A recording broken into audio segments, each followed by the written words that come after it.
สบายดีเมื่อทุกคน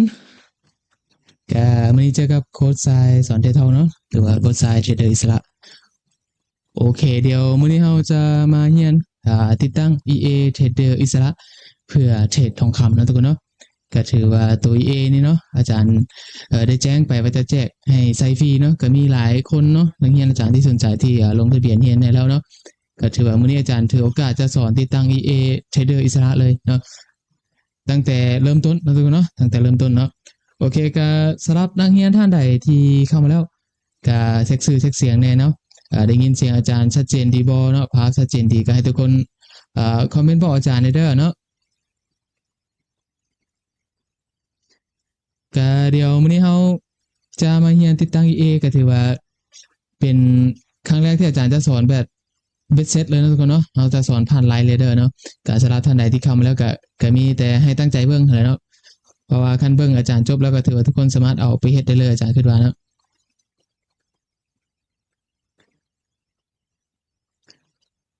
เดี๋ยวอาจารย์ขออนุญาตแชร์กันเบิ่งเด้อ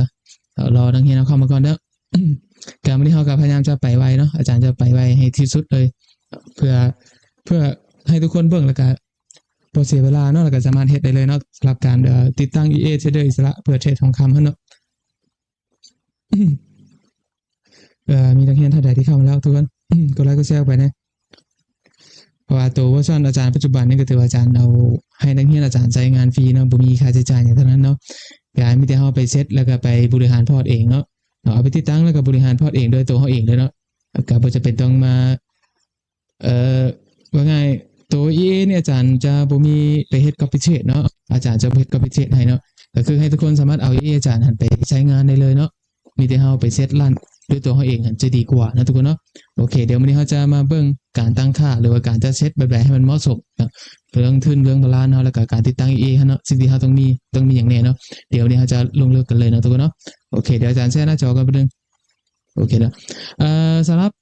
EA ที่อาจารย์จะให้นะทุกคนเนาะมันจะเป็นตัวนี้เนาะก็จะเป็นตัวเทรดเดอร์อิสระเนาะเวอร์ชันปัจจุบันเลยเนาะแต่ว่าอาจารย์จะให้ทุกคนเอาไปใช้ก็คือเวอร์ชัน MT5 เนาะเพราะหลายคนน่าจะบ่มักใช้ตัวMT4 เนาะก็เลยเอา MT5 นะสำหรับโป๊กเกอร์อินเตอร์สเตลล่าเด้อเนาะอันนี้คือไฟล์ A เฮาเนาะบัดนี้ก่อนเฮาจะไปลั่น EA นะทุกคนเนาะสิ่งที่ทุกคนต้องมีก็คือ VPS Server เนาะตัวนี้ปราศจากบ่ได้เลยเนาะเพราะว่าหยังเนาะก็คือเฮาบ่สามารถเปิดคอมเฮาเนาะหรือว่าเปิดโน้ตบุ๊กเฮาแบบนี้อาจารย์ยกตัวอย่างเนาะเฮาบ่สามารถมาเปิดคอมเฮาปะไว้แบบนี้เนาะปะเพื่อลั่น EA แล้วเปิด MT5 ขึ้นมาเพื่อลั่น EA เฮาจังซี่เนาะมันก็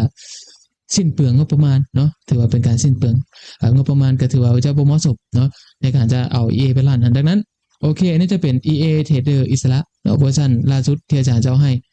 นักเรียนไปใช้งานฟรีเนาะบ่มีค่าใช้จ่ายอย่างเท่านั้นเนาะก็ทุกคนสามารถไปเซตและก็ติดตั้งลั่นด้วยตัวเขาเองเนาะมันจะง่ายกว่าเลยนะเบิ่งคลิปอาจารย์ที่จะสอนปัจจุบันนี้ให้เป็นนะทุกคนเนาะโอเคก็เข้ามาแล้วอย่าลืมกดไลค์กดแชร์ให้อาจารย์เนาะกดไลค์กดแชร์ให้อาจารย์เพื่อให้ทุกคนที่เข้ามาเบิ่งอาจารย์น้ำหลังก็จะได้เบิ่งบทเรียนไปพร้อมกันเนาะเพราะว่าเฮาไลค์ก็บ่อยากจะเสียเวลาเนาะอาจารย์คิดว่าเนาะโอเคอันนี้สเต็ปแรกก็คือตัว EA เฮามีมาแล้วเนาะ EA อาจารย์มีให้แล้วเนาะ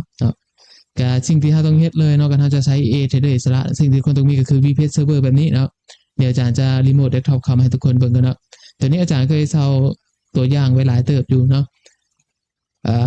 เวลาเรามี VPS Server แบบนี้ปุ๊บเนาะให้เราติดตั้งโบรกเกอร์ที่เราจะเทรดเนาะในส่วนตัวนี้ก็คือให้ทุกคนติดตั้งโบรกเกอร์ Interstellar เนาะหลังจากนั้นก็เอา EA เฮาเนาะก็ไฟล์ A เฮามาใส่แบบนี้แล้วก็เนาะแล้วก็โยนไฟล์ A เข้าMT5 ของเฮายกตัวอย่างแบบนี้เนาะอาจารย์ตัวอย่างเนาะแบบนี้เนาะอันนี้คือจะเป็น EA Trader อิสระเนาะแล้วก็เซตที่อาจารย์ใช้ในปัจจุบันเนาะรันใน time frame day 1นะทุกคนเนาะเราจะใช้ใน time frame day 1นี้เนาะสำหรับเซต EA ตัวนี้เนาะโอเค time frame day 1เนาะนี่อาจารย์กดออโต้เซตไปเลยเนาะ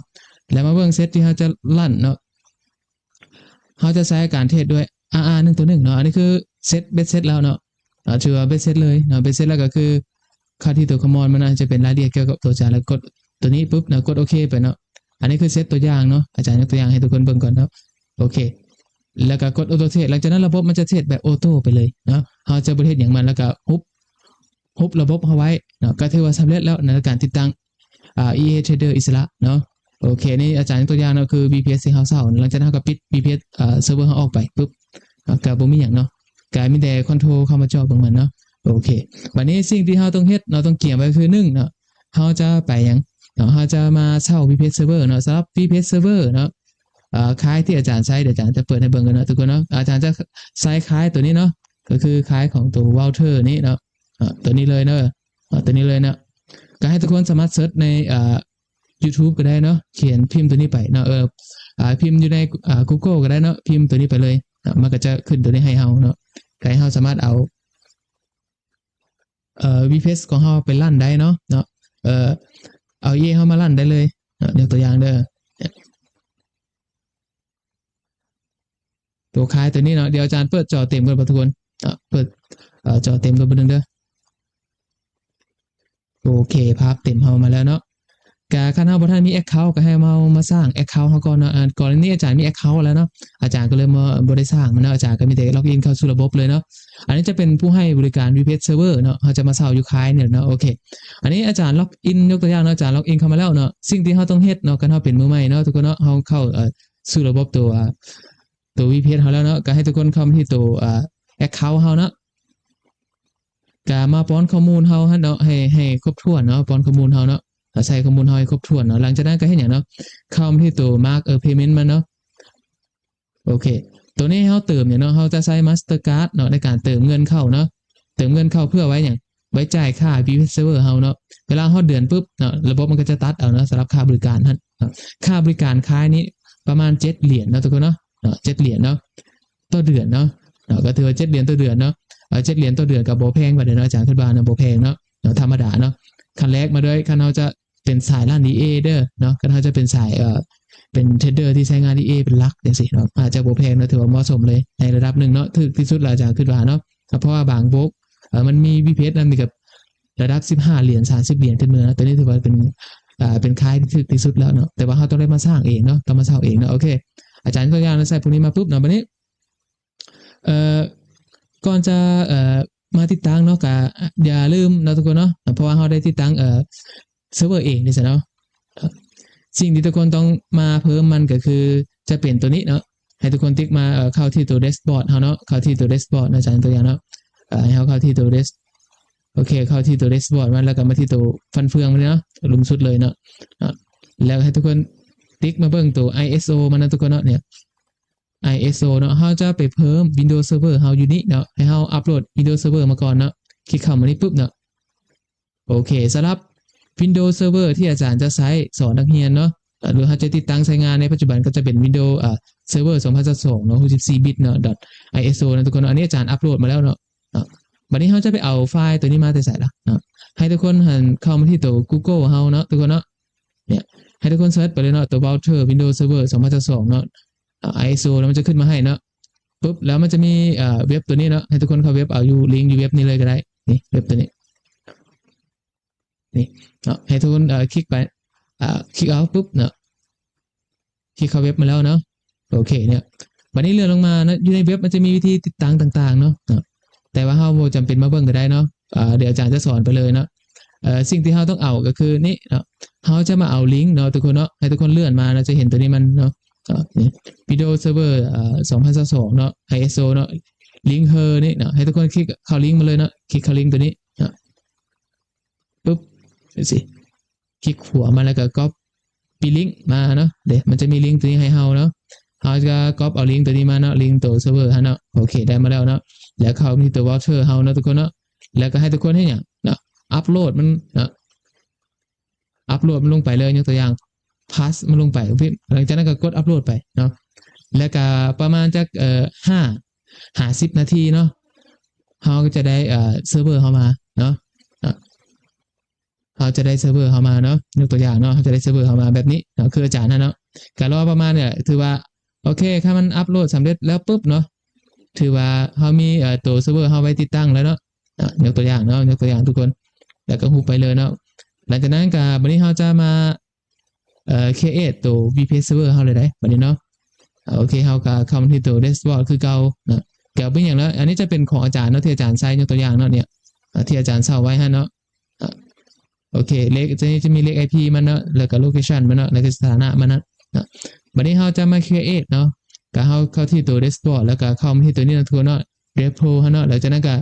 Depo New Server เนาะกดไปเลยบ่ได้มีหยังเนาะแล้วก็มาเลือกตัวนี้เนาะตัวHost Type มันเนาะมาเลือกตัวเป็น Share CPU เด้อนะให้ทุกคนติ๊กตัวเป็น Share CPU เนาะบัดนี้มาเลือกตัว Location เฮาเนาะให้เฮาใช้โฮสต์เอเชียเนาะเฮาจะใช้โฮสต์สิงคโปร์เพราะว่ามันไกลบ้านเฮาเด้เวลาเฮารีโมทเข้าไปมันจึงไวเนาะแล้วก็ง่ายเนาะแล้วก็ง่ายเลือกตัวนี้ปุ๊บเนาะโอเคหลังจากนั้นเนาะก็เลื่อนลงมานะทุกคนเนาะเลื่อนลงมานะเอาเลือกนั่นแหละวันนี้มาเลือกสเปคของเฮาเนาะที่เฮาจะใช้เนาะอาจารย์แนะนำให้ใช้ตัวนี้ก็ได้เนาะเฮาอันนี้สเปคค่าบริการมันจะแพงเนาะสเปคสูงกับค่าบริการมันจะแพงเนาะเฮาจะใช้สเปคธรรมดาเนาะเฮาลั่นประมาณดำพอร์ต2พอร์ตจังซี่เนาะเอาสเปคตัวนี้ก็ได้เนาะแล้วก็มาเลือกตัวนึงเลยก็ได้เนาะทุกคนเนาะยกตัวอย่างเนาะเอาตัวนี้เดี๋ยวอาจารย์ฮุบอันนี้ก่อนอาจารย์ก่อนเนาะโอเคก็เลือกตัวนี้เนาะแล้วก็มาเลือกตัวนึงเนาะCPU มันเนาะก็แรมประมาณ1 กิกเนาะหน่วยความจำเฮาประมาณ32เนาะตัวนี้ค่าบริการก็เฉลี่ยประมาณนี้เนาะประมาณนี้เลยประมาณ$6เนาะแต่ว่าเบิ่งตัวจริงมันมันจะถึงอยู่ประมาณ$7เนาะประมาณ$7เนาะ$7ปลายก็ถือว่าบ่แพงเนาะบ่แพงโอเคหลังจากนั้นให้อย่างต่อเนาะเฮาได้เซต1มาแล้วนะบัดนี้สเต็ปที่2เนาะให้ทุกคนคลิกตัวนี้เนาะเซตที่2เนาะปุ๊บตัวนี้เนาะเฮาจะมาติดตั้งซอฟต์แวร์เฮาแหละเนาะหรือว่า ISO เฮาเนาะก็ให้ทุกคนติ๊กเข้าตัวนี้เลยเนาะเนี่ย ISO ตัวนี้ปุ๊บเนาะ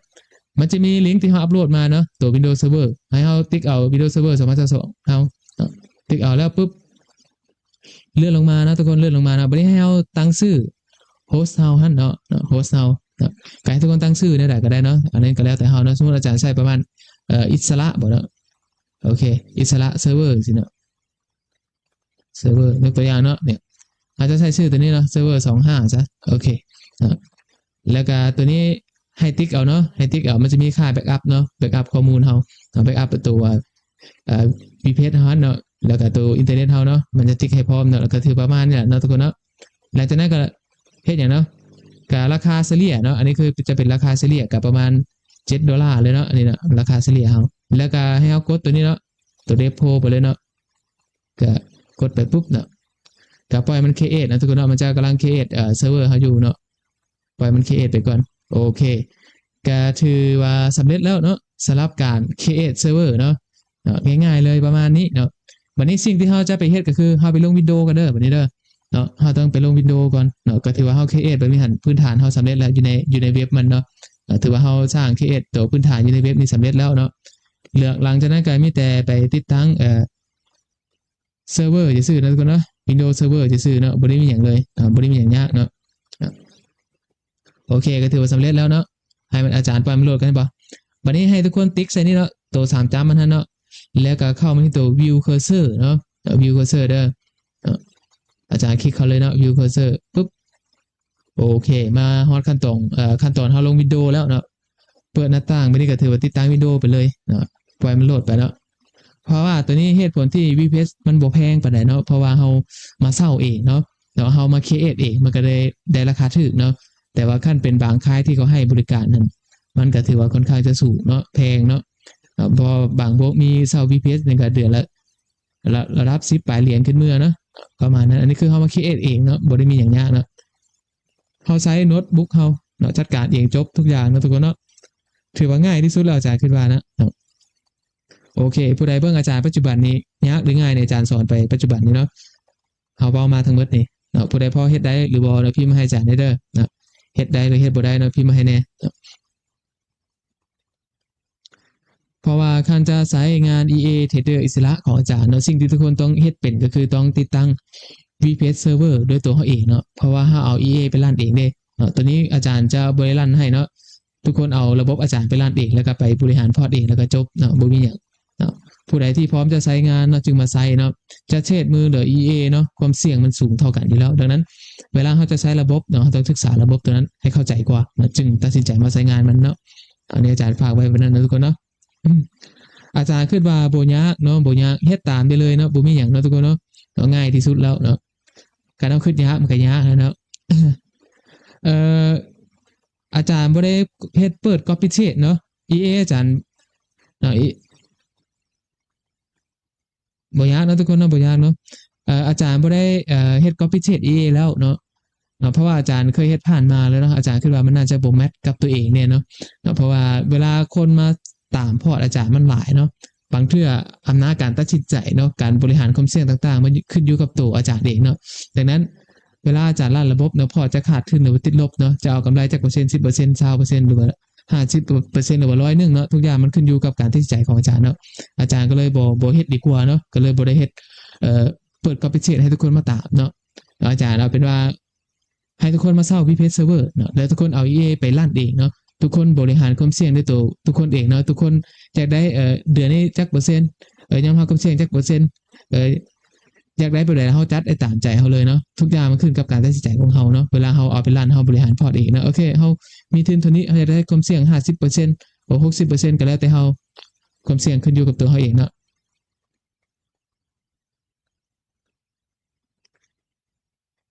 โอ้ติดตั้งซึ่งหน้าอาจารย์นี่ได้เนาะได้แต่ว่าปัญหาอาจารย์เนี่ยอาจารย์บ่ว่างอะไรเนาะ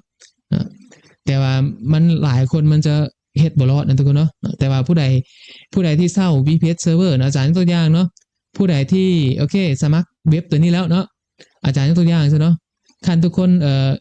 ลงชื่อเข้าไซต์ตัวนี้แล้วปุ๊บเนาะแล้วก็มาที่ตัวจัดการตัวนี้เฮาเนาะมาเพิ่มฐานเพิ่มข้อมูลเฮาแล้วปุ๊บเนาะแล้วก็มาเพิ่มตัว Mark Payment เฮาหั่นเนาะใส่ Master Card เฮาเติมเงินเข้ามาเนาะ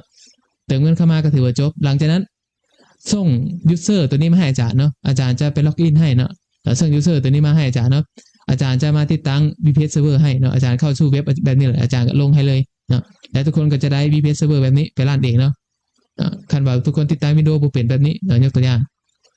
แบบนั้นได้เนาะบ่มีหยังยากเนาะอาจารย์เฮ็ดให้ได้เนาะเทื่อละคนไปก็ได้เนาะเพราะว่าอันนี้เฮาก็ลงคนนึงมันสิประมาณนี้แหละยกตัวอย่างมันก็อาจจะมาเสียเวลาเฮาลงวิดีโอเนี่ยเนาะทุกคนเนาะมันจะเสียเวลาเฮาลงวิดีโอซื่อๆเนาะแต่ว่าเวลาทุกคนครีเอทอยู่ในเว็บไซต์มันหั่นเนาะครีเอทแบบนี้เนาะตัวที่เฮาใช้กันเนี่ยเนาะเฮาครีเอทตัวนี้มาหั่นมันพูดเดียวนึงเนาะบ่ได้หยังยากเนาะไวเนาะมีแต่มาเสียเวลาเฮาลงวิดีโอซื่อดอกยกตัวอย่างเนาะเฮามาเสียเวลาในการลงวิดีโอซื่อๆเนาะเพราะว่าลงวิดีโอจังซี่ก็ขึ้นกับเน็ตเฮาแน่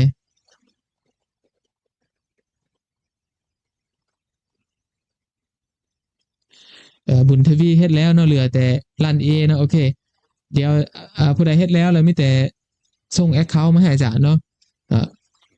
เดี๋ยวอาจารย์ลงให้ทุกคนไปแบบนี้เลยเนาะโอเคก็มันจะบอกให้เฮาไปนี่เนาะทุกคนเนาะก็ให้เฮากด next ไปเลยเนาะบ่มีหยังดอกเลือกภาษาก็ใช้ภาษาอังกฤษไปแล้วก็ install now ไปเนาะลง Windows เลยเนาะลง Windows Server เฮาอาจารย์คิดว่าหลายคนเนาะอยากใช้ EA บ่เป็นเนาะจากร้าน EA เนาะแต่ว่าเฮาบ่มี VPS Server เนาะโอเคคันคล้ายตัวนี้มันยากก็ไปใช้คล้ายตัวอื่นก็ได้เนาะคล้ายตัวอื่นก็คือเฮาเซาแล้วเฮาได้ ID ได้นั้นเข้าก็ได้คือกันเนาะไปนั้นก็ได้แต่อาจารย์ถ้ามักเรียวๆแบบนี้เนาะมันบ่แพงอาจารย์คิดว่าเนาะคล้ายนี่อาจารย์แนะนำให้ก็คือมันบ่แพงอาจารย์คิดว่าโอเคก็ next ไปนะทุกคนเนาะเฮาเอาตัวทมิตเลยเนาะเอาตัว standard เลยเนาะแล้วก็ยอมรับไปนะก็อย่างเราลง Windows ก็ next ไปแบบนี้เนาะแล้วคลิกตัวcustom มานะทุกคนเนาะบัดนี้ตัวนี้มันจะบ่ขึ้นไฟล์ Windows ให้เฮาเนาะให้ทุกคนคลิกที่ตัวโหลด driver มาเนาะแล้วก็คลิกตัว browse หั่นเนาะให้เฮามาหาตัวแผ่น CD นี่เนาะทุกคนเนาะเนี่ยมันจะเขียนเซิร์ฟเวอร์2022เนาะก็ให้ทุกคนเลื่อนลงมาเนาะจะมีตัวไว้ ISO หั่นเนาะติ๊กใส่ตัวนี้เนาะโฟลเดอร์ตัวนี้ปุ๊บเนาะแล้วก็เข้าที่โฟลเดอร์ตัวนี้ AMD 64เนาะหลังจากนั้นก็คลิกที่ตัว 2K16 นี้เนาะแล้วก็กดโอเคไปเนี่ยวิดีโอมันมาแล้วเนาะกด next ไปได้เลยรอนิดนึงเนาะบ่มีหยัง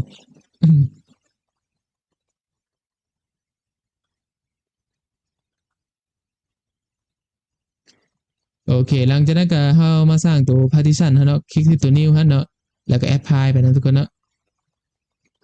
โอเคแล้วก็เฮาลงใส่ตัว partition 2เนาะเนี่ยนี่ตัวนี้เลยเนาะตัว31กิกเนาะกด next ไป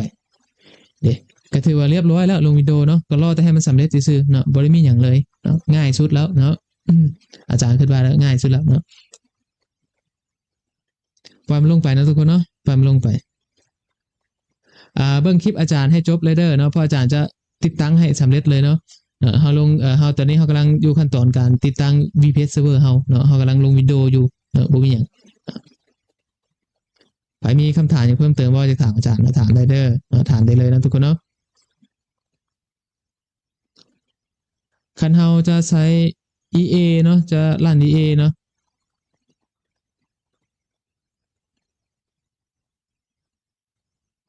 มีนักเรียนส่งมาเนาะบ่ทันก็มีแต่พากันเบิ่งย้อนหลังได้เนาะทุกคนเนาะเพราะอาจารย์ไลฟ์แล้วเดี๋ยวอาจารย์อัปลงช่อง YouTube ให้เนาะ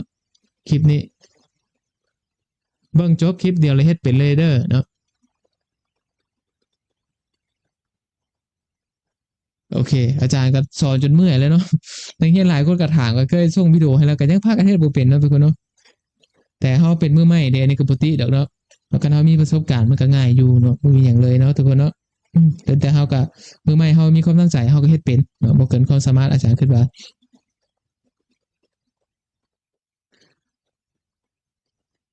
อันนี้ก็ถือว่าเฮาตั้งแล้ว1VPS เนาะเฮาสามารถใช้งาน EA ได้ตลอดเลยเนาะใช้งาน EA ได้ตลอดเลยก็ถือว่าเฮาก็บ่จำเป็นต้องมาเทรดเองให้เมื่อยเนาะคันเฮามี EA ตัวอื่นเนาะคันบ่ใช้งาน EA อาจารย์เนาะมี EA ตัวที่มันดีๆเนาะตัวที่เขาแจกฟรีเฮาก็เอามาลั่นได้หมดเนาะทุกคนเนาะก็บ่จำเป็นต้องมาใช้ของเทรดเดอร์อิสระเสมอไปเนาะแต่ตอนนี้อาจารย์สอนให้ทุกคนติดตั้ง VPS Server เนาะสำหรับตัว EA เทรดเดอร์อิสระหันเนาะโดยเฉพาะนักเรียนอาจารย์เนาะโอเคบ่เก่งไอทีก็เบิ่งคลิปตัวนี้อาจารย์คิดว่าเฮ็ดเป็นแน่นอนเนาะบ่มีหยังยากเฮ็ดตามสเต็ปอาจารย์แนะนำนี่แหละถือว่าเฮาสอนกันเรียวๆไปนี่เด้ทุกคนก็อาจารย์คิดว่าบ่เกินความสามารถดอก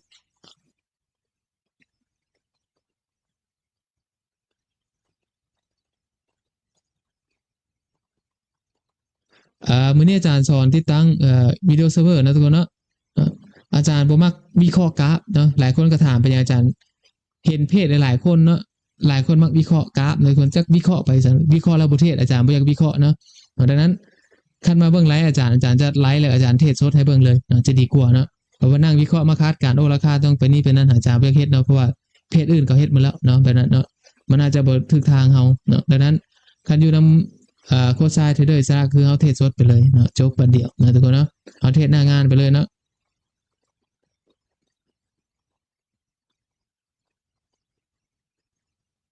ไปนั่งวิเคราะห์จากวิเคราะห์แล้วบ่เทศนะบ่ต้องวิเคราะห์เนาะเมื่อยซื่อๆมานั่งเว้าราคาต้องไปนี้ไปนั่นเนาะให้ลูกเพจเบิ่งเนาะสิเว้าไปผู้วิเคราะห์ก็ยังบ่กล้าเข้าเทศแล้วจะสิวิเคราะห์เฮ็ดจังวะแม่นหรือบ่แม่นเนาะเบิ่งคือราคาปัจจุบันราคาสร้างนิวไฮตลอดทุกคนอาจารย์เซียนแต่ละเซียนก็บอกว่าราคาสิกลับแล้วเนาะก็ถึกลากไปเด้เห็นบ่มื้อนี้ก็ถือวิ่งประมาณ7,000 จุดนะทุกคนเนาะถือว่านักเลยเนาะสิ่งที่เราเห็นได้ชัดเจนราคาทองคำปัจจุบันเนาะการวิ่งเกิน 5,000 จุด 6,000 จุดถือว่าเป็นเรื่องปกติแล้วปัจจุบันนี้ถือว่าวิ่งนักเลยแหละเนาะมื้อนี้ก็เปิดตั้งแต่เช้ามาก็ทั้งคืออย่างเดียวนะทุกคนเนาะอาจารย์ก็มีเซลล์อยู่แถวกรอบราคา4,080เนาะหาราคา4,070นั่นก็เนาะอาจารย์เซลล์ลิมิตอาจารย์ติดทุกออเดอร์แล้วเนาะอาจารย์ก็ถึกล้าคือกันนี่แหละเนาะบ่มีหยังเนาะก็ถือว่าเป็นโซนที่อาจารย์ต้องเข้าตามวอลุ่มแล้วเนาะโซนนั้นเนาะก็ตามเข้าตามบทเรียนที่อาจารย์สอนให้ทุกคนแล้วเนาะเอาเทรดตามระบบเฮาเนาะก็ถือว่าเข้าเงื่อนไขแล้วก็ต้องได้จัดไปก่อนเนาะแต่ว่ามันก็มีช่วงที่มันลงมาให้อาจารย์ได้โค้ด profit รวบไหมอยู่เนาะแต่ว่ามันก็ยังบ่ถึงขั้นที่เฮาพึงพอใจเนาะก็เลยบ่ได้รวบมันเนาะก็เลยถึกลากต่อในปัจจุบันนี้เนาะ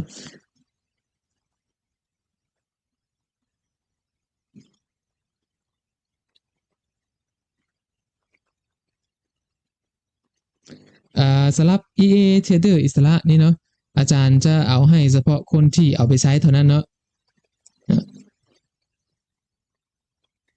ผู้ใดที่บ่อยากใช้เนาะก็ถือว่าอาจารย์จะบ่ได้เอาให้นะทุกคนเนาะสำหรับตัว EA ตัวนี้อาจารย์เอาให้เฉพาะคนที่อยากเอาไปรันจริงๆเนาะคนที่อยากมีระบบเทรดเนาะเอาไปบริหารพอร์ตตัวเองเนาะอาจารย์ถึงจะเอาให้ไปใช้เนาะแล้วก็เฮ็ดตามเงื่อนไขของอาจารย์เนาะโอเคอันนี้ก็ฝากไว้นิดนึงเนาะซ้ำซาระบบมันลงเนาะทุกคนเนาะอาจารย์แวกมาตัวนี้ก่อนเนาะโอเคก็สำหรับนักเรียนเนาะที่จะใช้งาน EA Trader อิสระทุกคนเนาะต้องอยู่ในห้องอาจารย์เนาะแล้วก็เปิดบัญชีเทรดกับทางโบรกเกอร์อินเตอร์สเตลล่าเนาะก็ถือว่าภายใต้เงื่อนไขของพาร์ทเนอร์อาจารย์เนาะการมีแต่ให้ทุกคนเพิ่มบัญชีเทรดนะโบรกนี่มาเนาะสมัครเปิดบัญชีเทรดก็มีอย่างเนาะลงทะเบียนต่างๆนานาอะไรให้มันสำเร็จเนาะหลังจากนั้นเนาะหลังจากนั้นเข้าสู่ระบบเนาะเข้าสู่ระบบแล้วก็ให้เฮาเพิ่มบัญชีเทรดเข้ามาแบบนี้เนาะ เพิ่มมันซีเทส MT5 ยกตัวอย่างเนาะอาจารย์จะให้ทุกคนใช้เฉพาะพอร์ตเซนเท่านั้นเนาะโอเคใช้พอร์ตเซน MT5 เนาะแล้วก็เลือกรหัสเฮาเนาะตั้งรหัสเฮานั้นชื่อพวกนี้ไว้เนาะแล้วก็กดยืนยันมาปุ๊บเนาะแล้วก็ให้ทุกคนส่ง ID MT5 มาให้อาจารย์เนาะ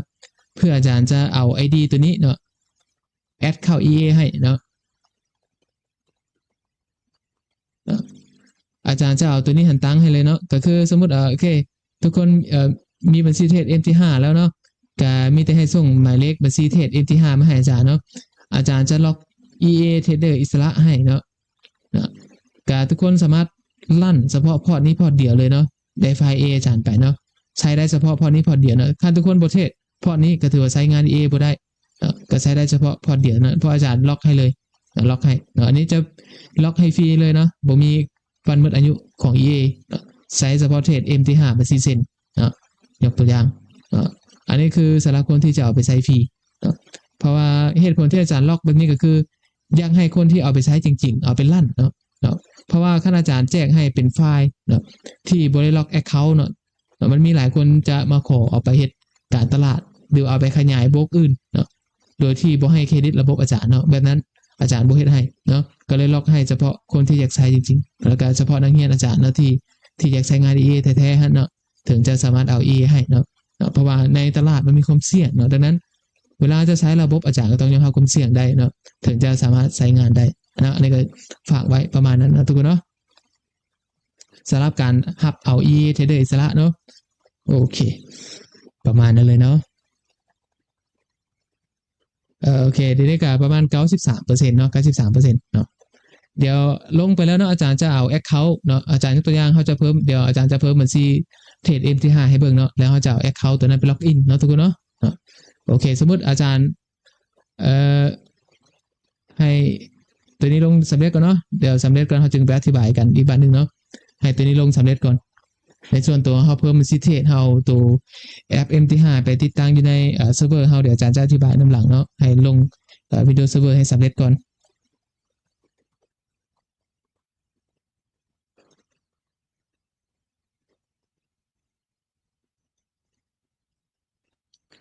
ก็ติดตั้งมันบริยากเนาะทุกคนเนาะติดตั้งบริยากเลยเขาจะเป็นเทรดเดอร์เนาะเทรดมือได้เนาะอยู่ธรรมจารย์เนาะเทรดมือก็ต้องได้เนาะใช้งาน EA ก็ต้องปิดเนาะให้มันไปเคียงคู่กันแบบนั้นเนาะเพื่ออย่างเนาะเพื่อมือเขาเทรดพลาดเนาะอย่างน้อยกับคัน EA มีกำไรเขาก็ยังพอได้แก้คัดกันไปเนาะวันนี้กรณีEA ขาดทุนล้างพอร์ตเนาะมือเขาเทรดได้เขาก็ยังได้น้ำมือเขาดังนั้นเวลาเทรดเนาะมันไม่ได้ตายตัวเขาต้องเทรดมือโดยใช้ EA เนาะตรงนี้เขาต้องเรียนรู้และเคียงคู่กันไปอยู่แล้วเนาะขั้นผู้ใดเทรดมาโดดแล้วเนาะผู้ใดพัฒนา EA เนาะถึงขั้นเฮ็ด EA ก็ทุกคนก็ต้องได้มาเช่า VPS Server แบบนี้เนาะเพื่อลั่นระบบเฮาเนาะก็เพื่อให้ระบบเฮ็ดเวียกแทนเฮาให้เข้าใจแบบนั้นเลยเนาะโอเคเนาะเนี่ย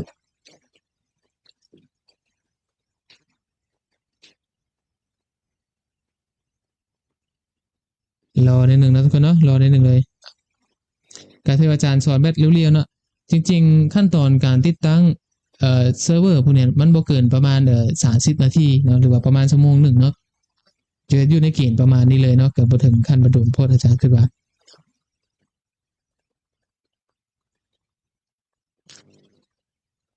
รอในหนึ่งได้รอในหนึ่ง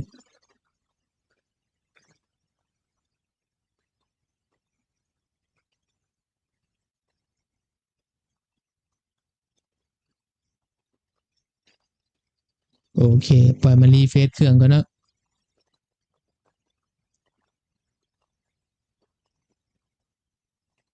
ใครมีคำถามอย่างเพิ่มเติมจะถามอาจารย์ก็คอมเมนต์มาได้เลยเนาะทุกคนเนาะพากันคอมเมนต์มาได้เลยเด้อ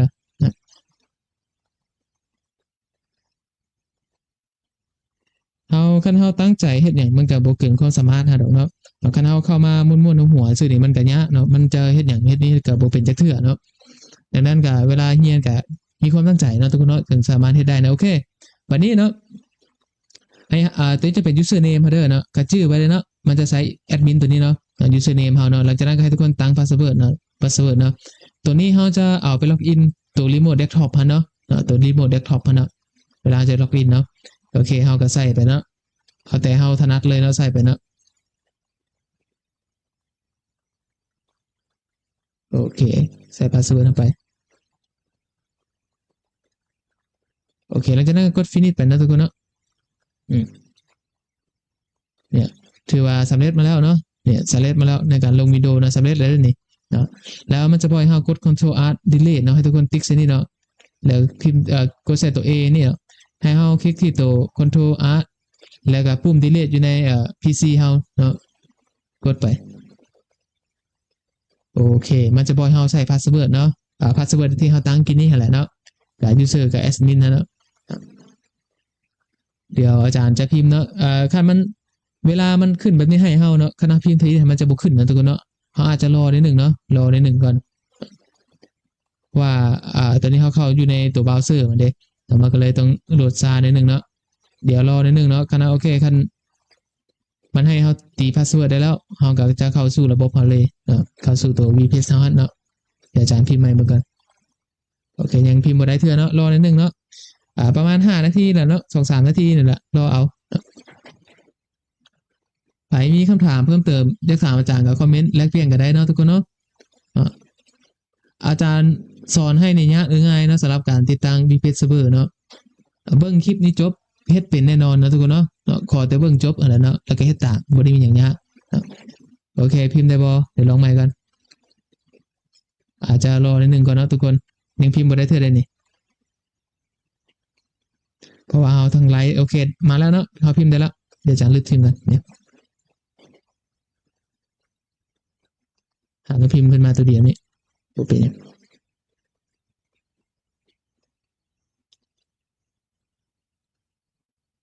รอนิดนึงเนาะมันอาจจะช้านิดนึงเนาะเวลาเฮาพิมพ์ตัวนี้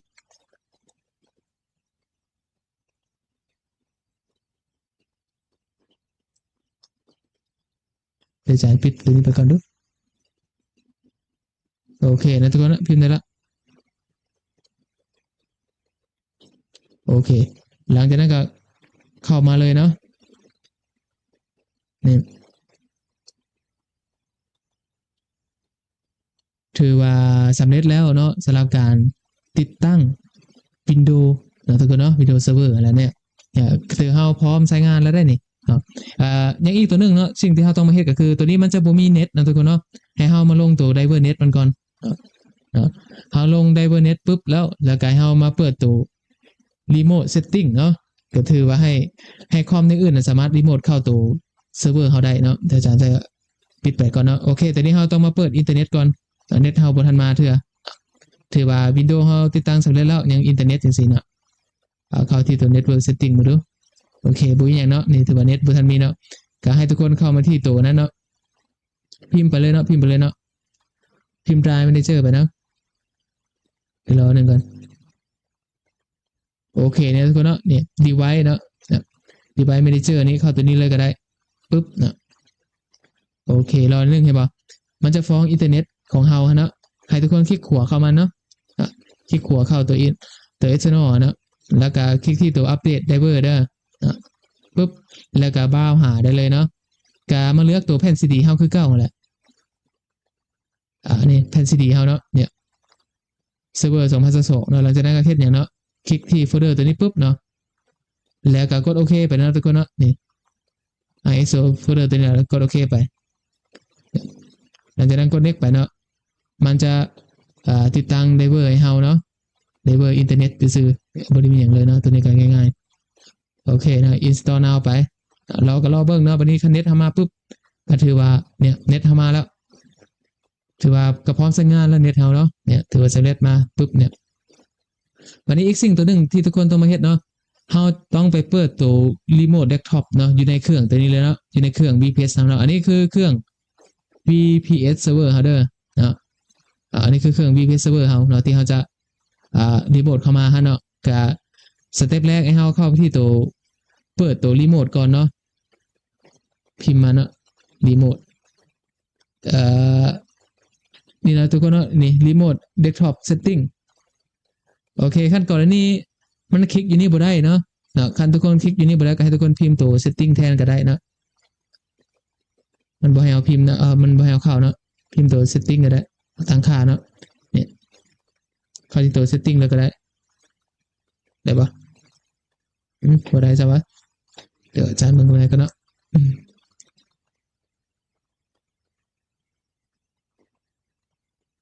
เมาส์เซตติ้งแอปป่ะเบิ่งเข้าตัวเมาส์เซตติ้งก็ได้บอกขึ้นมาให้อีกกับโบเป็นอย่างเนาะทุกคนมันบอกขึ้นมาให้แต่ไหนเนาะเข้ามาที่ตัวนี้ซะเนาะและคลิกที่ตัวนี่แหละพันเฟืองตัวนี้เนาะเซตติ้งตัวนี้แหละปึ๊บจบเนาะแบบนี้เนาะง่ายกว่าโอเคพิมพ์ไปเนาะแบบนี้เนาะรีโมทเดสก์ท็อปเซตติ้งเนี่ยให้ทุกคนคลิกเข้าตัวนี้เนาะรีโมทเดสก์ท็อปเซตติ้งปุ๊บโอเคตัวนี้มันเปิดอยู่เนาะให้เขาอันนั้นเนาะไปออนมันเนาะ enable มันนะเนาะเปิดตัวนี้ไว้โอเคคอนเฟิร์มเนี่ยถือว่าสำเร็จแล้วเนาะถือว่าสำเร็จแล้วเด้อเนี่ยบัดนี้เขาก็สามารถให้อย่างสามารถรีโมทคอนโทรลเข้ามาได้เนาะโอเคถือว่าสำเร็จแล้วอันนี้อาจารย์ปิดไปเลยปิดไปแล้วถือว่าเขาลงสำเร็จแล้วพวกนี้คูณออกเนาะตัวนี้คูณออกปิดเลยโอเคบัดนี้เข้ามาที่ตัวเว็บของเขาก่อนเนาะตัววอลเทอร์เขาเนี่ยก็ถือว่าเขาติดตั้งเซิร์ฟเวอร์ที่ชื่ออิสระเซิร์ฟเวอร์25สำเร็จแล้วเนาะบัดนี้เขาจะเอาตัวนี้มารีโมทคอนโทรลเข้าไปได้แล้วอาจารย์เนาะก็ให้ทุกคนคลิกอย่างนี้ก๊อปเอา IP มันก็ได้เนาะหรือว่าใครนี้ไม่ให้ก๊อปกับ select เอาไปนี้ก็ได้ก๊อปออกก็ได้หรือว่าคลิกมอบแทนนี้ก็ได้เนาะมันจะมีให้ทุกคนกดอะไรนะ copy อันนี้เนาะโอเคอาจารย์ copy มาแล้วปุ๊บเนาะบัดนี้อาจารย์จะฮุบตัวนี้ไว้เลยเขาจะรีโมทจากเครื่องตัวนี้เฮาเนี่ยนะเครื่อง PC เนาะหรือว่าเครื่องลักของเฮาที่อาจารย์ไลฟ์สดในปัจจุบันเนาะแกทุกคนพิมพ์อย่างรีโมทเดสก์ท็อปเข้ามานี่พิมพ์รีโมทเดสก์ท็อปปุ๊บเนาะโอเควาง IP เฮาลงไปเนาะ IP เฮาก๊อปมากินเนาะปุ๊บเนาะหลังจากนั้นให้อย่างเนาะกด connect นะทุกคนเนาะโอเค connect ปุ๊บเนี่ยมันจะให้เฮาใส่เซิร์ฟเวอร์เฮากับเซิร์ฟเวอร์ตอนเฮาลงวิดีโอตัวนั้นไหนเนาะตัวแอดมินไหนเนาะให้ทุกคนพิมพ์ไปได้เลยเนาะมันใช้เซิร์ฟเวอร์ตัวเดียวแล้วนะบุ้ยอย่างเดียวเนาะตัวนั้นโอเคก็พิมพ์ไปเนาะตอนเฮาตั้งวิดีโอแล้วก็เนาะเนี่ยใหญ่เนาะเนี่ยแอดมินก็ตามนี้เลย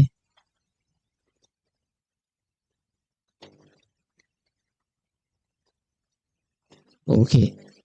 ถือว่าสำเร็จแล้วเนาะบัดนี้พาสเวิร์ดนะอาจารย์เนาะพาสเวิร์ดก็ใส่คือตอนเฮาตั้งวิดีโอแหละเนาะนี่หลังจากนั้นก็กดตัวนี้เลยก็ได้เนาะจึงไม่ได้ฟ้องหลายเถื่อแล้วก็กดโอเคไปปุ๊บอย่ามันฟ้องติดกับติ๊กตัวนี้ไว้นะก็กดแยกมันไปเนี่ยโอเคเนี่ยถือว่าสำเร็จแล้วเนาะสำเร็จแล้วนะทุกคนเนาะนี่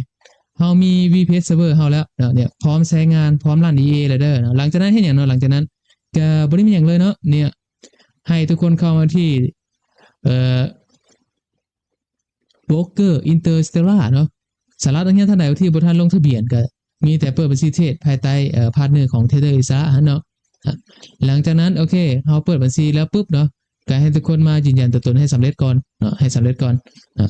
คันสำเร็จแล้วก็บุญอย่างเนาะก็คันจะใช้งานที่จางก็บุญอย่างสร้างบัญชีเทรดขึ้นมาเนาะสร้างบัญชีเทรดขึ้นมา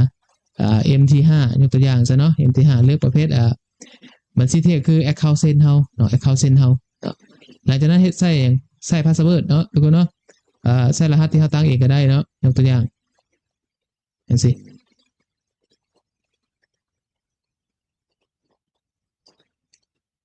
โอเคอันนี้ก็คอนเฟิร์มรหัสก่อนเราจะเพิ่มบัญชีเทรดเพื่อหับ EA ไปลั่นเนาะกดให้ทุกคนกดยืนยันไปได้เลยรอในหนึ่งเนาะรอในหนึ่งมันกำลังสร้างบัญชีเทรดใหม่ให้เราอยู่เนาะโอเคขั้นมันอนุมัติแล้วก็เอาไอ้เขาแต่นั้นไปล็อกอินเนาะบัดนี้สเต็ปแรกเนาะอันนี้เขาเพิ่มบัญชีเทรดมาแล้วเนาะก็ให้ทุกคนเข้ามาที่ตัวแพลตฟอร์มมาก่อนเนาะอาจารย์ให้ใช้ใน time frame MT5 เนาะเนี่ยก็ไปดาวน์โหลดแพลตฟอร์มเทรดเข้ามาเนาะ MT5 เนี่ยทุกคนเนาะ MT5 ก็คลิกอย่างคลิกที่ตัววินโดว์เนาะคลิกที่ตัววินโดว์ปุ๊บ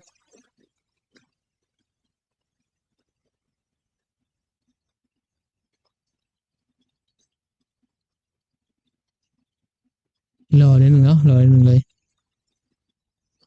โอเคตัวนี้ก็ไฟล์มาเนาะทุกคนเนาะก็ไฟล์มาก่อนเนาะโอเคเอาก็ไฟล์ตัวนี้มาแล้วเนาะแต่ให้เอาเข้ามาที่ตัวนี้เนาะ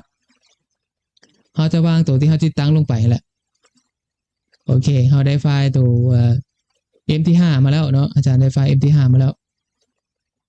ตัวที่เราดาวน์โหลดมากี่นี่นะโอเคนี่ก็สำคัญก็ต้องมาพากันดาวน์โหลดก่อนเนาะดาวน์โหลดแล้วก็มาวางใส่แบบนี้เลยเนาะโอเคเฮ็ดอย่างบัดนี้ได้ไฟล์ MT5 มาแล้วก็ติดตั้งมันไปแล้วบ่ได้มีหยังแล้วนะกด next ไปเลยยกตัวอย่างแล้วก็ซ้ำๆมันติดตั้งแล้วเนาะปล่อยมันลงไปก่อนโอเค MT5 พร้อมใช้งานแล้วบ่แอป MT5 เฮากด finish ไปได้เลยเนี่ย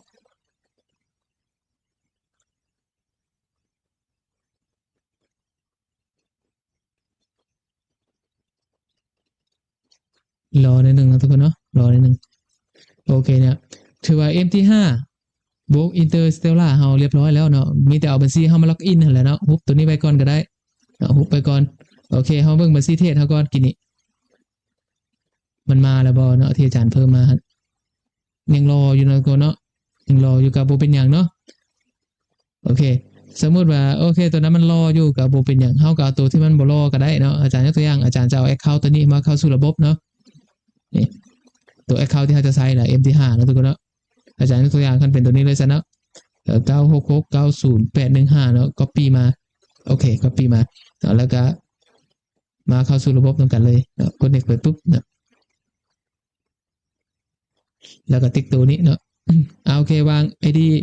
MT5 ลงไปเนาะแล้วก็ใส่พาสเวิร์ดเฮาเนาะที่เฮาตั้งกินนี่ล่ะโอเค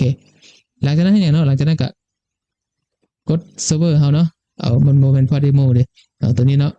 แล้วก็ฟินิชไปได้เลยโอเครอบ่เนี่ยถือว่าเข้าสู่สำเร็จแล้วบ่ก็ให้ทุกคนติ๊กที่ตัว account เฮาเนาะเนี่ยโอเคถือว่าเฮาล็อกอิน account ตัวนี้สำเร็จแล้วเนาะสำเร็จแล้วเนาะก็หลังจากนั้นเนาะทุกคนก็จะได้ไฟล์ A นำอาจารย์เนาะก็จะได้ไฟล์ A ตัวนี้มาเนาะอาจารย์จะส่งให้เนาะจะเป็น .exe เด้อเนาะไฟล์ MT5 ตัวนี้มาเนาะทุกคนเนาะแล้วก็ copy มาเนาะอันนี้คือไฟล์ A เฮาเนาะ copy ไฟล์ A มาปุ๊บแล้วก็คำที่ตัว vpaste เนาะก็วางไฟล์ A เฮาลงไปเนี่ยอันนี้ก็ถือว่าเฮามีไฟล์ A พร้อมติดตั้งแล้วเนาะการติดตั้งยากบ่ก็บ่ได้ยากดอกเนาะแค่มีแต่ copy EA เข้ามาซื่อๆเนาะทุกคนเนาะโอเคหลังจากนั้นเข้ามาที่ตัวแอปเทรดเฮาเนาะแล้วก็ให้ทุกคนเข้าที่ตัวไฟล์เนาะเดี๋ยวอาจารย์ปิดตัวนี้ก่อนเนาะเข้าที่ตัวไฟล์ปุ๊บ Open Data Folder เนาะเอาจาก EA เข้ามาไว้ใส่เนาะเข้าที่ตัว MQL5 เนาะ Expert เนาะวางอยู่เนี่ยนะทุกคนเนาะนี่วางไฟล์ EA เฮาลงไปนี่ได้เลยเนาะโอเคเทรดเลยสละตัวนี้คันเฮาบ่ใช้เฮาก็ลดทิ่มก็ได้ตัวมันมานำแอปเทรดจะซื้อมาอย่างนั้นเนี่ยหลังจากนั้นให้อย่างปิดกราฟ MT5 เขาออกก่อนโอเคแล้วก็เปิดMT5 ขึ้นมาใหม่ก็รอนิดนึงเนาะรอนิดนึงเนี่ยโอเคเนาะอาจารย์จะปิดพวกนี้ออกไปหมดเลยเนาะอาจารย์จะบริไซมันโอเคก็ถือว่า EA เฮามันจะมาอยู่ใส่ตัวคนนี้มาอยู่นี่เลยเนาะนี่ตัว Expert นี่เนาะตัวโฟลเดอร์ที่เฮาวางไปเนี่ยมันจะขึ้นมาแบบนี้ให้เฮาเนาะก็ถือว่าให้ทุกคนหันเปิดชาร์ตทองคำขึ้นมาก่อนโอเคเปิดคลิกโซออกมาเลยเด้อเนาะสัญลักษณ์ทองคำเข้ามาอย่างไร XAU USD นะทุกคนเนาะเนี่ยทองคำเขาเนาะ XAU USD เนาะเปิดมันมาชาร์ตวินโดว์เนาะโอเคหลังจากนั้นก็กดพวกนี้ไปก็ได้มันลายตาเปิดกันถือว่ามาแล้วเนาะชาร์ตวินโดว์เข้ามาแล้วปุ๊บเนาะโอเคนี่อาจารย์เปิดใน time frame ของ H1 เนาะแต่ว่า time frame ที่เราจะใช้ลั่น EA ก็คือ day trade นะทุกคนเนาะ day 1เด้อเนาะอันนี้คือ time frame ที่เราจะใช้ลั่น EA เนาะเราจะใช้ลั่นใน time frame day 1เนาะหลังจากนั้นก็อย่างนั้นโยนไฟล์ EA Trader อิสระเข้ามาได้เลยโยนมาแบบนี้เนาะจับมันแล้วก็โยนมันลงเข้ามาเนาะกดตัวนี้พร้อมเนาะถึงจะเทรดเนาะบัดนี้มาเบิ่งเซตการลั่นเนาะท่านผู้ใดมีบัญชีอาจารย์จะใส่ล็อกตัวนี้ให้เนาะล็อก account ให้แบบนี้ยกตัวอย่างเดี๋ยวมันบ่โซเนาะบ่เป็นอย่างเดียวนี่มันสำหรับตัว EA อาจารย์เนาะท่านผู้ใดมี ID เนาะอาจารย์จะเพิ่ม ID ใส่แบบนี้ให้เนาะแต่ว่าตัวนี้มันบ่มีเนาะก็บ่เป็นอย่างเนาะยกตัวอย่างให้ทุกคนเห็นภาพสิเนาะอันนี้คือ EA Trader อิสระเนาะซึ่งอาจารย์กดโอเคไปก่อน โอเคก็ถือว่าเฮาติดตั้ง EA สำเร็จแล้วเนาะบัดนี้เซตที่อาจารย์ใช้เนาะเฮาจะใช้เซตในการรันก็คือ RR 1 ต่อ 1นะทุกคนเนาะก็คือใช้เซตแบบใดเซตเทรดแบบ RR 1 ต่อ 1เนาะ SL 1,000 จุดเนาะทุกคนเนาะ 1,000 จุดเนาะส่วน TP เฮาก็ 1,000 จุดเนาะก็ถือว่าเฮาจะเทรดทองคำอยู่ในกรอบ 1,000 จุดเนาะต่อมื้อเนาะต่อมื้อเนาะโอเคนี่คือการติดตั้งEA Trader อิสระเนาะยกตัวอย่างอันนี้จะเป็นชื่อ EA อาจารย์เนาะจะเป็นชื่อ EA อาจารย์เนาะวันนี้เราจะมาเบิ่งเซตทางในมันก่อนเนาะมันมีอย่างแน่ให้ทุกคนคลิกขวาใส่หน้าจอนี่เนาะแล้วเข้าที่ตัวexpert list ฮะเนาะแล้วเข้าที่ตัว property ของ EA เฮานั้นจะเป็นชื่อ EA อาจารย์เนาะนี่โอเคพวกนี้หันอย่าลืมเนาะเวลาเทรดเนาะทุกครั้งต้องติ๊ก order ตัวนี้เนาะติ๊กเอาเลยนะทุกคนเนาะอันนี้จะเป็นข้อมูลเกี่ยวกับตัวอาจารย์เองฮะเนาะผู้พัฒนาไปเบิ่งตัว input เฮาก็เนาะมีอย่างแน่เนาะก็โอเคในส่วนของ input ฮะเนาะเซตที่อาจารย์จะใช้ประมาณนี้เนาะตัว lot x อาจารย์จะใช้2เนาะตัว max lot อาจารย์ใช้ 1,000 เลยก็ได้เนาะบัดนี้ SL อาจารย์จะใช้ 1,000 เนาะทุกคนเนาะโอเคตัว buy นี่ใช้เป็น1กับ2แล้วก็พอเนาะโอเคอันนี้คือเซตที่เฮาใช้เทรดแบบ RR 1 ต่อ 1เนาะมาเบิ่ง EA ก่อนเนาะจุดEM มีอย่างแน่ที่น่าสนใจเนาะตัวนี้จะเป็นชื่อของอาจารย์นะเนาะเทรดเดอร์อิสระเนาะอาจจะพวกนี้จะเป็น account ของนักเรียนเนาะแล้วก็วันเดือนหมดอายุมันเนาะบัดนี้มาเบิ่งล็อต F เฮาก่อนเนาะอันนี้จะเป็นล็อตพื้นฐานเนาะ 0.01 เนาะทุกคนเนาะตัวต่อมาได้ซั่นตัวต่อมาจะเป็นล็อต X มันเนาะล็อต X ก็คือล็อตmartingale เนาะบัดนี้ตัวต่อมาใส่ max lot เนาะอันนี้จะเป็นจำนวน order เนาะหรือว่า max สูงสุดของล็อตเนาะที่มันเทรดเนาะยกตัวอย่างสมมุติว่าใส่ประมาณ1ล็อตเนาะคันระบบมันเทรดมาฮอด1ล็อตแล้วปุ๊บเนาะมันจะบ่เทรดต่อเนาะมันจะเทรดแต่ฮอดแต่1ล็อตเท่านั้นเนาะว่าง่ายคือเวลาใส่1ล็อตก็คือระบบมันจะบ่เพิ่มล็อตให้เฮาเนาะก็ถือว่าเป็นการเซฟพอร์ตไปในตู้เนาะยกตัวอย่างบัดนี้ในส่วนตัว max order day ดิซะแม่นหยังเนาะตัว max order day นี่เนาะเมื่อกี้เฮาว่าเรื่องตัว max lot เนาะมันนี่เบิ่งmax order day ก็คือจำนวน order ในการเทรดภายในมื้อเนาะ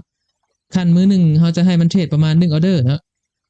ก็ถือว่ามื้อนั้นมันจะเทรด1 order ต่อมื้อเนาะคัน2 order ก็จะ2 order เท่านั้น3 order ก็3 order 4 order ก็4 order อันนี้ก็ตามเฮาใส่มาเลยเนาะแต่ว่าเซตอาจารย์ใช้ก็คือ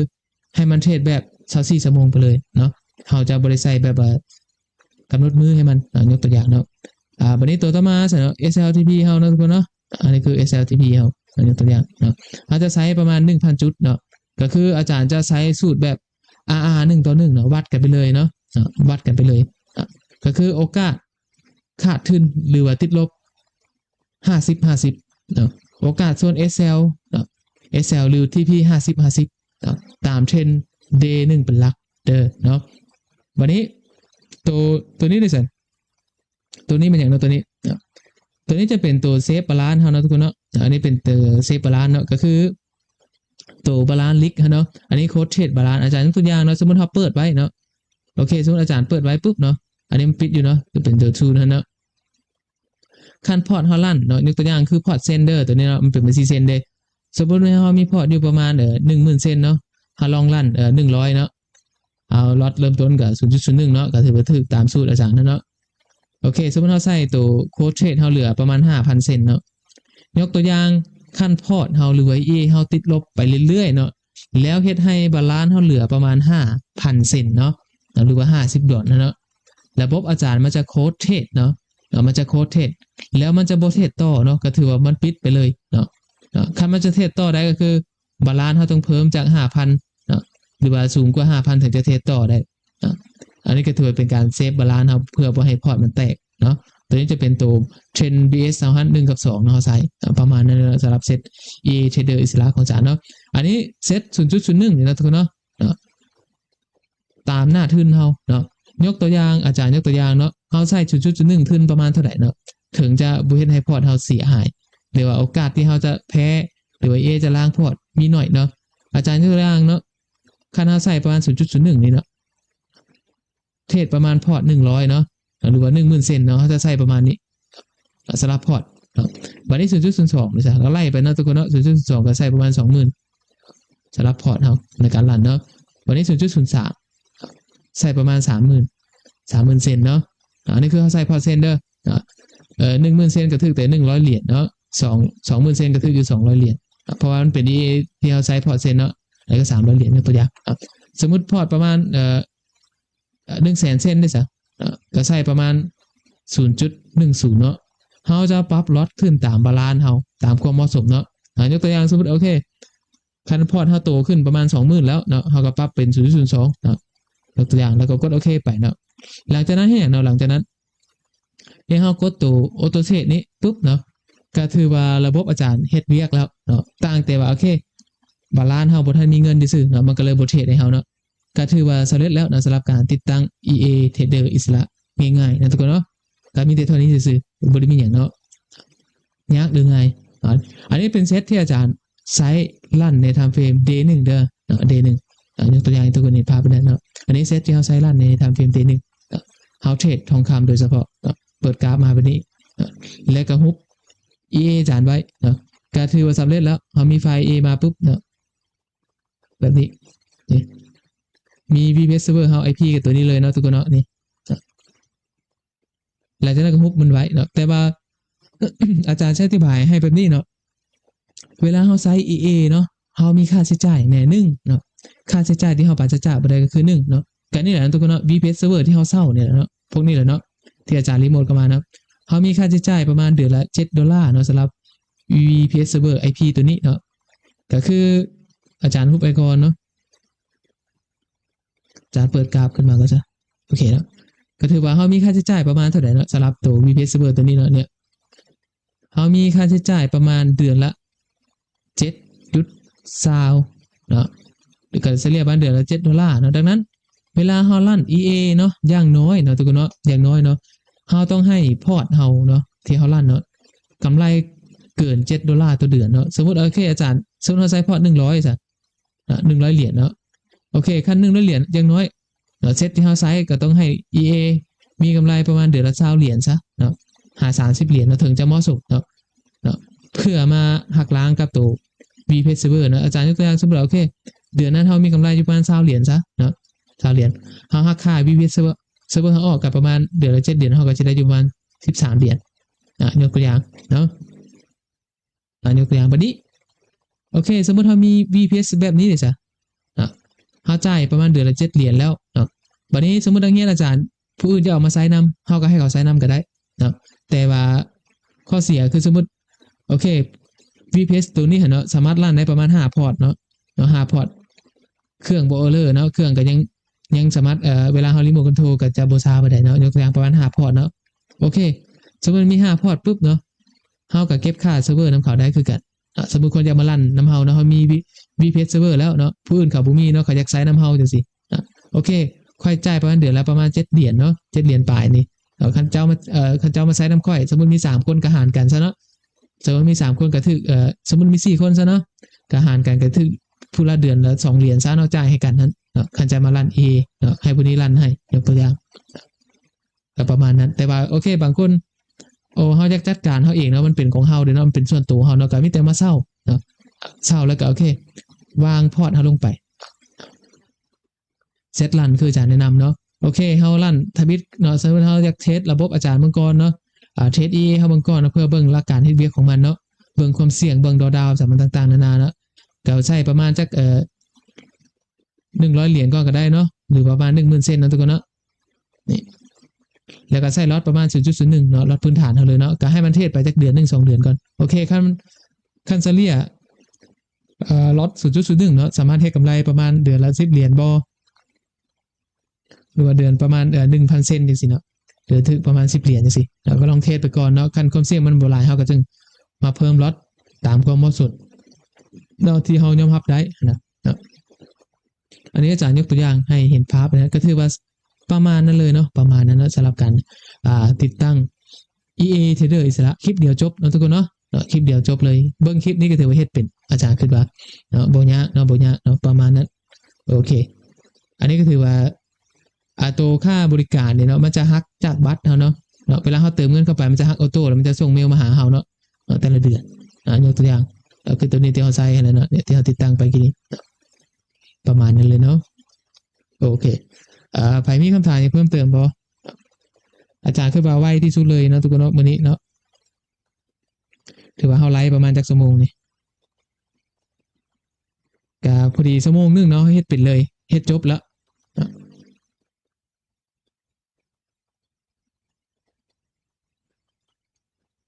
ใครมีคำถามเพิ่มเติมบ่อยากถามอาจารย์เนาะสำหรับการลั่น EA ก็มีประมาณนี้เนาะผู้ใดที่ติดตั้ง VPS Server แล้วปุ๊บเนาะก็ข้าเจ้า EA อาจารย์ไปลั่นก็มีแต่แจ้งนี่แหละทุกคนเนาะแจ้ง Account MT5 มาได้เลยเนาะอาจารย์จะเพิ่ม Account ให้เนาะแล้วอาจารย์จะส่งไฟล์ให้ส่วนตัวเนาะประมาณนั้นผู้ใดที่บ่ทันลงทะเบียนหรือว่าลงทะเบียนไปแล้วเนาะก็ยืนยันตัวตนให้สำเร็จเนาะสำหรับโบรกเกอร์ Interstellar เนาะโดยเฉพาะนักเรียนอาจารย์เนาะอยู่ในห้องนี้เนาะก็คือระบบอาจารย์ก็จะให้เฉพาะนักเรียนอยู่ในห้องไซต์เนาะก็จะมีห้องตัว Trader Isra Academy เนาะอันนี้จะเป็นนักเรียนที่อาจารย์เก็บเงินนำรุ่น1รุ่น2รุ่น3รุ่น4เนาะเป็นนักเรียนเก็บเงินก็มีประมาณอยู่100ท่านนี่แหละเนาะอันนี้เก็บค่าเรียนประมาณ 900,000 กีบเนาะนักเรียนประมาณ100ปลายเนาะตัวนี้จะเป็นนักเรียนที่อาจารย์สอนฟรีให้ในปี2025เนาะอาจจะมีค่าใช้จ่ายอย่างเนาะเพียงแต่ใช้งานโบรกเกอร์ Interstellar เนาะภายใต้พาร์ทเนอร์ของโค้ชทรายเนาะตัวนี้จะมีคลิปสอนเนาะเบิ่งย้อนหลังได้เนาะอาจารย์จะเอาลงคลิปย้อนหลังดูช่อง YouTube ให้ทุกคนเนาะก็มาเบิ่งย้อนหลังได้เนาะแม้แต่คลิปที่อาจารย์สอนในปัจจุบันนี้อาจารย์จะอัพลงนี้ให้เนาะโอเคคันบ่ทันมีวันสิเทคอะสมัครยืนยันตัวตนให้สำเร็จเนาะ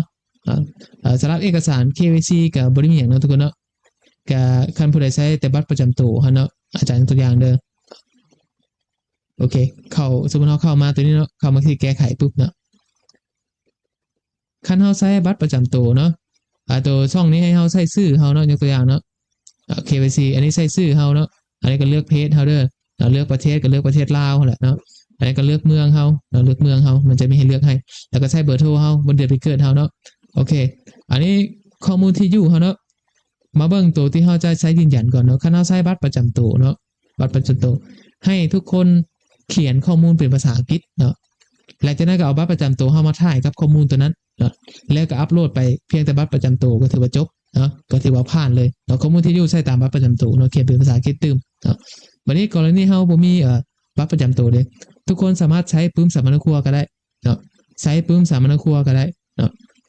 ยืนยันตัวตนแล้วก็ถ่ายที่อยู่หันใส่อันนั้นที่อยู่หันใส่ตัว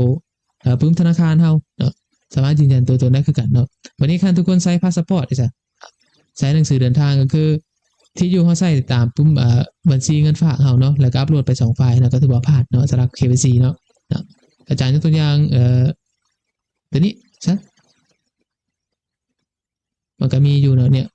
อันนี้ยกตัวอย่างเนาะก็เฮาใช้แต่บัตรประจำตัวใบเดียวๆฮะเนาะนี่ก็มีแต่เฮาเฮ็ดหยังเขียนข้อมูลเฮาเป็นภาษาอังกฤษอันนั้นคุณตามนี้เลยเนาะ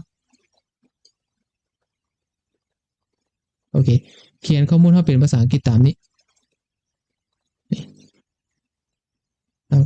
อาจารย์เขียนบ่ได้วะเดี๋ยวกันเด้อมันอยู่นี่นะทุกคนเนาะโอเคเปิดขึ้นมากันอาจารย์เปิดขึ้นมากันโอเคเนี่ยมันจะมีชื่อเฮาเนาะแล้วก็ใส่ ID บัตรประจำตัวเฮาใส่อีเมลเฮาเนาะใส่เบอร์โทรเฮาแล้วก็ address เฮากับที่อยู่เฮาก็เขียนเป็นภาษาอังกฤษตามบัตรประจำตัวเฮาเนาะเขียนใส่เจียมาเนาะแล้วก็เอาบัตรประจำตัวมาแนบใส่มันแล้วก็ถ่ายแล้วก็อัปโหลดไปก็ถือว่าผ่านสำเร็จเนาะหลังจากนั้นก็เพิ่มบัญชีเทศ MT5 เนาะเพิ่มบัญชีเทศ MT5 แล้วก็ส่งบัญชีเทศมาให้อาจารย์ได้เลยเนาะอาจารย์@ea trader isra ให้ไปลั่นเนาะให้ไปลองลั่นเบิ่งไปเรียนลั่นเบิ่งโอเคขั้นระบบมันใช้ดีก็ใช้ต่อไปเรื่อยๆเนาะเพราะว่ามันใช้ฟรีตลอดชีวิตไม่มีค่าใช้จ่ายอย่างเท่านั้นเนาะง่ายๆแบบนั้นแหละ โอเคนะทุกคนเนาะก็ถือว่าการติดตั้ง EA เฮาก็ถือว่าสำเร็จแล้วด้วยนี่บ่ได้มีหยังเลยเนาะถือว่าปัจจุบันนี้เฮามีพอร์ตที่ลั่น EA แล้วอันนี้ถือว่าเป็นพอร์ตลั่น EA แล้วเนาะมีแต่ปล่อยระบบมันเฮ็ดเวียกแทนเฮาหั่นแหละเนาะเซตตามนั้นเนาะอันนี้คือเซตพื้นฐานที่อาจารย์ใช้ให้เนาะอันนี้เซตตัวนี้เฮาลั่นเฉพาะพอร์ตประมาณ0.01เนาะพอร์ตประมาณ100เหรียญเนาะหรือว่า 10,000 เซนนะทุกคนเนาะอันนี้เซตที่เฮาใช้เนาะเซตตัวนี้ก็คือเซตพอร์ตประมาณเท่าไหร่อาจารย์พอร์ตประมาณ 10,000 เซนพอร์ตประมาณ 10,000 เซนหรือว่า100เหรียญเนาะ100เหรียญอย่างน้อยโอเค100เหรียญนี้ภายในเดือนนะก็ต้องมีกำไรประมาณ10เหรียญซะเนาะเพื่อมาจ่ายค่า VPS Server เฮา7เหรียญยกตัวอย่างเนาะค่าได้20เหรียญก็ถือว่าโอเคไปโอเคไปประมาณนั้นเนาะก็ถามว่าเสี่ยงบ่ EA จ้ะเนาะต้องใช้ก่อนเนาะเพ ราะว่าคันบ่ลั่นมันจะบ่ฮู้เนาะอันนี้คืออาจารย์เอาให้ฟรีไปใช้ต้องการลั่นถึงจะฮู้ผลคันบ่การลั่นนี่ก็บ่ต้องใช้มันเฮาเทศมือแล้วก็แล้วบ่หยังเลยในตลาดเนาะประมาณนั้นนะทุกคนเนาะอันนี้จะเป็นระบบอาจารย์ที่อาจารย์เอาให้นักเรียนผู้ใดที่อยากลองใช้เนาะผู้ใดที่อยากเทรดก็สามารถเทรดได้เนาะยกตัวอย่างเนาะโอเคมาเบิ่งตัวอาจารย์ลั่นเบิ่ง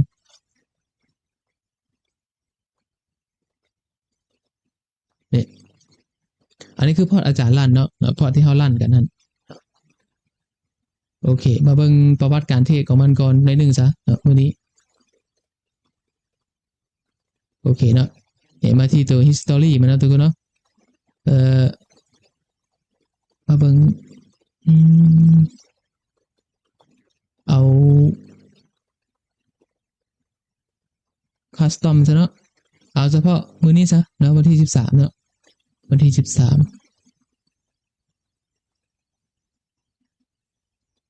โอเค today มื้อนี้แหละโอเคอันนี้ผลงานคร่าวๆของมื้อนี้ทั่วประเทศประมาณจักออเดอร์อาจารย์เอามาเบิ่งMy SLTP มันทุกคนเนาะสิ่งที่ทุกคนเห็นได้ชัดเจนเฉพาะมื้อนี้เนาะ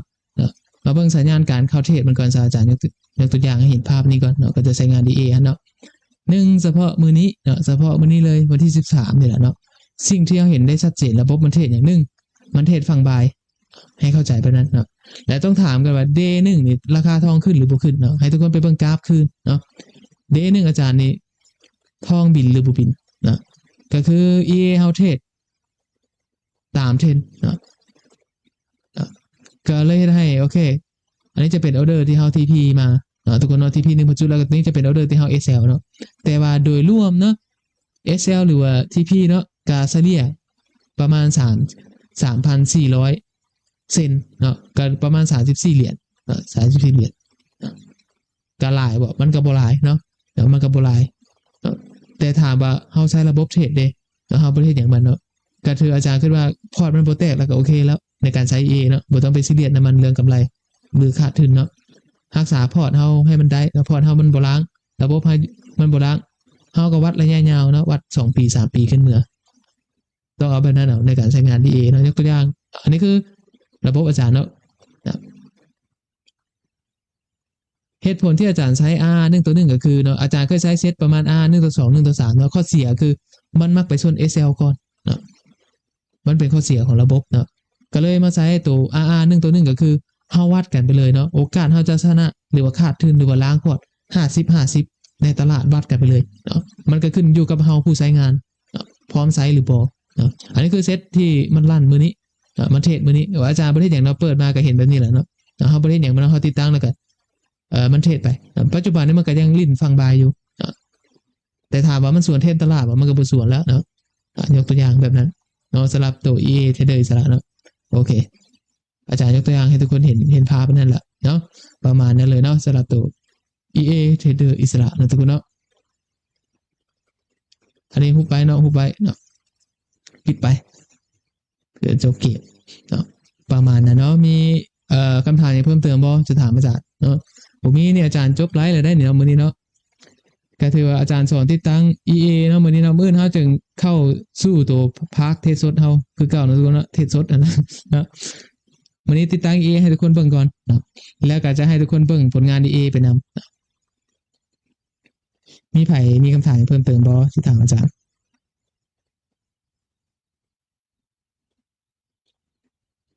เดี๋ยวผู้ใดเบิ่งบ่ทันแล้วตัวนี้ไปเบิ่งย้อนหลังได้เลยนะทุกคนเนาะ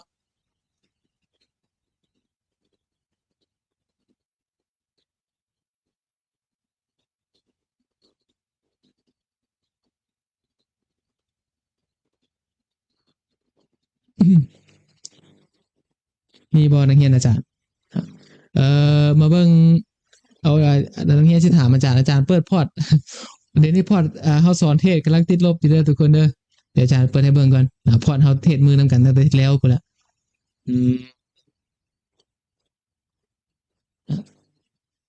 โอเคเดี๋ยวอาจารย์เสื่อมก่อนซะพุ่นนึงก็ถือว่าปัจจุบันราคาให้หยังเนาะราคาลักอาจารย์นี่แหละโอเคเดี๋ยวกันเสว่าเส โอเคแชร์วินโดว์กันเด้อเบิ่งเด้อรอเบิ่งนึงก่อนเนาะถือว่าปัจจุบันนี้เฮาก็ถึกลากไปประมาณ500เซนนะทุกคนเนาะก็ถือว่าหลุดไปเลยเนาะที่อาจารย์คาดไว้เนาะ H1 ทางนี้อาจารย์ช่วยหยังอาจารย์บ่ได้เลยเนาะมาเบิ่งกันเนาะเดี๋ยวอาจารย์เปิดให้เบิ่งก่อนนี่ถือว่าวอลลุ่มตลาดอเมริกาดันมาบายมันอีกนะทุกคนเนาะประมาณเกือบว่า 9,000 เนาะ9,000 แต่ว่าช็อตที่อาจารย์คิดว่าจะกลับให้บ่กลับสำหรับทุกคนเนาะประมาณ 9,000 คือกันเนาะช็อตนี้เนาะที่ราคาปิดบวกเนาะปิดบวกแต่ว่าเฮ็ดใส่เนาะปิดบวกเฮ็ดใส่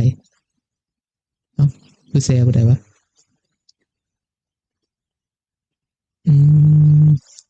แชร์บ่ได้สำหรับโอเคมาแล้วอาจารย์แชร์ก็เด้อบ่นึงเด้อ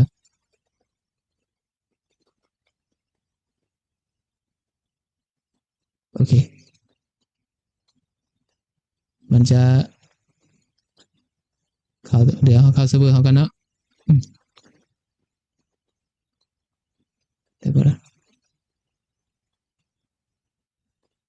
อยู่ในมันบ่นะอย่ามันโอเค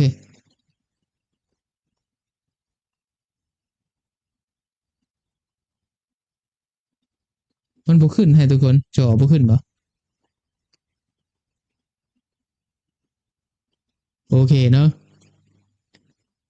โอเคมาแล้วหน้าจอเข้ามาแล้วเนาะเห็นอาจารย์เบิ่งทางซ้ายนี่โอเคมาเบิ่งช็อตนี้เฮาก่อนทุกคนเนาะถือว่าเฮาถึกละอยู่ปัจจุบันนี่เนาะเสียหายนักบ่อาจารย์มันก็บ่ถึงขั้นว่าเสียหายนักดอกเนาะแต่มันก็ติดลบแล้วทุกคนเนาะเนี่ยไส้นี้ถือว่าเป็นไส้ที่อาจารย์คิดว่าราคาน่าจะบ่ผ่านง่ายๆเนาะแต่ว่ามันมีช็อตที่มันลงมาอยู่2ชั่วโมงก่อนนะเฮาบ่ได้ปิดเอาซื่อๆได้นี่มีช็อตที่ลงอยู่เนาะอาจารย์เพนดิ้งไว้แถวนี้แหละตอนมันเฮ็ดไส้อันนั้นเนาะถือว่าติดม่อๆเลยเนาะอาจารย์เพนดิ้งในกรอบนี้เนาะ4,070หา4,080ปัจจุบันนี้มันลุดขึ้นไปแล้วเนาะมันลุดขึ้นไปแล้วก็เกมหนีบ่เฮามันก็เกียร์ได้หนีแล้วเนาะทุกคนเนาะติดลบอยู่เด้เนาะถือว่าเฮาลบอยู่เนาะแต่ว่าโอเคลบอยู่แต่ว่าประวัติโดยรวมเฮาก็ยังมี profit อยู่เนาะถือว่าเฮายังเฮ็ด profit อยู่ประมาณ2,800 เซนต์เนาะคันอาจารย์คัดไปนี่อาจารย์เสียไปคืนประมาณ600 เซนต์เนาะพอเทรดมือเฮาหั่นก็บ่เป็นหยังเนาะเราก็น่าจะคัดเนาะแต่ว่ามันมีช็อตที่มันลงมาอยู่เฮาไปรวบไม้ซื่อๆเนาะมันช่วงที่อาจารย์ค่าสอนอาจารย์ก็เลยไปรวบซะให้มันปล่อยมันไปก่อนซะเนาะแต่ปัจจุบันนี้มันมีช็อตนึงเนาะเหตุผลที่อาจารย์เข้าคือไส้นี่เห็นราคาดันขึ้นมาแล้วมันปิดบวกอยู่เนาะแต่ว่ามันเฮ็ดไส้ลงมาหันประมาณเกือบว่า 60% ได้เนาะอาจารย์คือว่ากรอบนี่น่าจะลิ้นได้อยู่เนาะก็ลิ้นได้เนาะแล้วมันก็มีช็อตที่มันลงมาให้เฮาเกือบว่า 1,000 จุดแล้วเฮาบ่ได้ปิดเอาซื่อๆนะคือเป็นช็อตลิ้นได้เลยแต่ปัจจุบันในเวลาเฮาบ่ปิดเฮาก็เจอลากแบบนี้แล้วเนาะบัดนี้ช่วงที่ราคาลากเฮาก็ต้องมาเบิ่งก่อนเนาะวอลุ่มมันสูงบ่เนาะ H1 แท่งนี้ก็ถือว่าปิดหยังปิดบวกนะตัวเนาะปิดบวกก็ถือว่าเป็นวอลุ่มสูงแล้วเนาะสามารถเบรกแท่งติดปิดลบก่อนหน้านี้ได้เนาะเบรกตลาดไซด์เวย์แถวนี้แหละขึ้นไปได้เนาะแล้วราคาก็เลยดันขึ้นต่อก็เลยให้พอร์ตเฮาติดลบอยู่ปัจจุบันนี้เนาะเนี่ยอันนี้คือพอร์ตเฮาปั้นกันนั่นแหละเนาะเฮาเฮียนนั่นแหละโอเคบ่เป็นหยังอาจารย์ยังมี profit อยู่เนาะก็บ่ได้ซีเรียสกับมันดอกสำคัญกับคันมันลากหลายก็พอดีแล้วเนาะคันพอร์ตเฮาแตกมาก็ยะดังนั้นเวลาเทรดเนาะอยู่นำอาจารย์ก็พยายามบ่ให้พอร์ตมันแตกนั่นแหละเนาะทุกคนเนาะโอเคประมาณนั้นเลยเนาะประมาณนั้นก็สำหรับการเทรดสดเฮามื้ออื่นเนาะมื้ออื่นเฮาจึงเริ่มเรียนต่อเนาะก็เริ่มเรียนต่อมื้อนี้อาจารย์จะสอนการติดตั้ง EA Trader อิสระให้ก่อนเนาะสำหรับการติดตั้ง EA Trader อิสระก็ถือว่าจบเพียงเท่านี้นะทุกคนเนาะไผมีคำถามเพิ่มเติมบ่เนาะผู้ใดเบิ่งคลิปอาจารย์นี่สามารถเฮ็ดได้เลยเนาะอันนี้เฮาก็มีตัวVPS server เฮาเนาะที่เฮาติดตั้ง EA ลงไปหั่นเนาะเฮาก็ติดตามผลงานการเทรดมันเนาะก็รีโมทคอนโทรลเข้ามาแบบนี้ยกตัวอย่างสิประมาณนั้นเลยเนาะสำหรับการติดตั้ง EA Trader อิสระใช้งานโบรกเกอร์ Interstellar นะทุกเนาะ